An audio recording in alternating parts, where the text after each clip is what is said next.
Juges, chapitre 19. Dans ce temps, où il n'y avait point de roi en Israël, un Lévite, qui séjournait à l'extrémité de la montagne d'Éphraïm, prit pour sa concubine une femme de Bethléem de Juda. Sa concubine lui fit infidélité, et elle le quitta pour aller dans la maison de son père à Bethléem de Juda, où elle resta l'espace de 4 mois. Son mari se leva et alla vers elle, pour parler à son cœur et la ramener. Il avait avec lui son serviteur et 2 ânes. Elle le fit entrer dans la maison de son père. Et quand le père de la jeune femme le vit, il le reçut avec joie.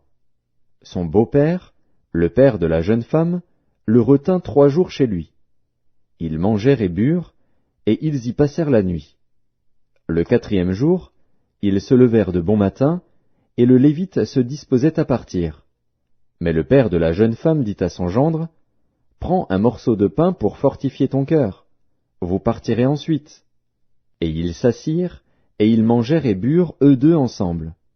Puis le père de la jeune femme dit au mari, « Décide-toi donc à passer la nuit, et que ton cœur se réjouisse. » Le mari se levait pour s'en aller, mais, sur les instances de son beau-père, il passa encore la nuit.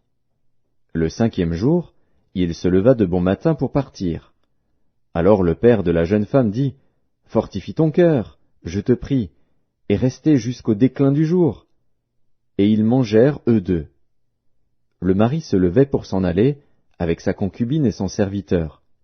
Mais son beau-père, le père de la jeune femme, lui dit, « Voici, le jour baisse, il se fait tard, passez donc la nuit.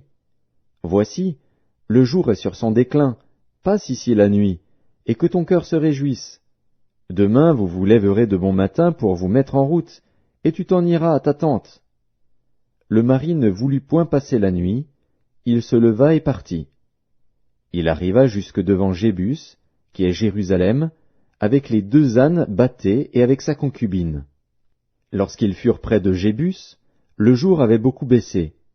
Le serviteur dit alors à son maître, « Allons, dirigeons-nous vers cette ville des Jébusiens, et nous y passerons la nuit. » Son maître lui répondit, « Nous n'entrerons pas dans une ville d'étrangers, où il n'y a point d'enfants d'Israël, nous irons jusqu'à Gibéa. » Il dit encore à son serviteur, « Allons, approchons-nous de l'un de ces lieux, Gibéa ou Rama, et nous y passerons la nuit. » Ils continuèrent à marcher, et le soleil se coucha quand ils furent près de Gibéa, qui appartient à Benjamin. Ils se dirigèrent de ce côté pour aller passer la nuit à Gibéa. Le Lévite entra, et il s'arrêta sur la place de la ville. Il n'y eut personne qui les reçût dans sa maison pour qu'ils y passassent la nuit. Et voici, un vieillard revenait le soir de travailler au champ. Cet homme était de la montagne d'Éphraïm, il séjournait à Gibéa, et les gens du lieu étaient benjamites. Il leva les yeux, et vit le voyageur sur la place de la ville. Et le vieillard lui dit, « Où vas-tu, et d'où viens-tu » Il lui répondit, « Nous allons de Bethléem de Juda jusqu'à l'extrémité de la montagne d'Éphraïm, d'où je suis. J'étais allé à Bethléem de Juda, et je me rends à la maison de l'Éternel. Mais il n'y a personne qui me reçoive dans sa demeure. Nous avons cependant de la paille et du fourrage pour nos ânes. Nous avons aussi du pain et du vin pour moi, pour ta servante, et pour le garçon qui est avec tes serviteurs. Il ne nous manque rien. » Le vieillard dit, « Que la paix soit avec toi. Je me charge de tous tes besoins, tu ne passeras pas la nuit sur la place. » Il les fit entrer dans sa maison, et il donna du fourrage aux ânes. Les voyageurs se lavèrent les pieds, puis ils mangèrent et burent. Pendant qu'ils étaient à se réjouir, voici, les hommes de la ville, gens pervers, entourèrent la maison, frappèrent à la porte, et dirent au vieillard, « Maître de la maison, fais sortir l'homme qui est entré chez toi, pour que nous le connaissions. » Le maître de la maison, se présentant à eux, leur dit, « Non, mes frères, ne faites pas le mal, je vous prie, puisque cet homme est entré dans ma maison, ne commettez pas cette infamie. Voici, j'ai une fille vierge, et cet homme a une concubine. Je vous les amènerai dehors, vous les déshonorerez, et vous leur ferez ce qu'il vous plaira. Mais ne commettez pas sur cet homme une action aussi infâme. » Ces gens ne voulurent point l'écouter. Alors l'homme prit sa concubine et la leur amena dehors. Ils la connurent, et ils abusèrent d'elle toute la nuit jusqu'au matin. puis ils la renvoyèrent au lever de l'aurore. Vers le matin, cette femme alla tomber à l'entrée de la maison de l'homme chez qui était son mari, et elle resta là jusqu'au jour. Et le matin, son mari se leva, ouvrit la porte de la maison, et sortit pour continuer son chemin.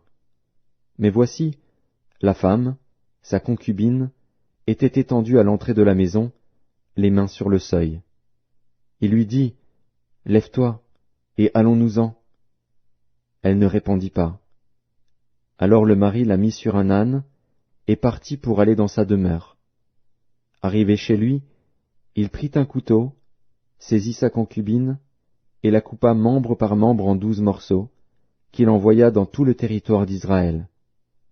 Tous ceux qui virent cela dirent, « Jamais rien de pareil n'est arrivé et ne s'est vu depuis que les enfants d'Israël sont montés du pays d'Égypte jusqu'à ce jour. Prenez la chose à cœur, consultez-vous, et parlez. »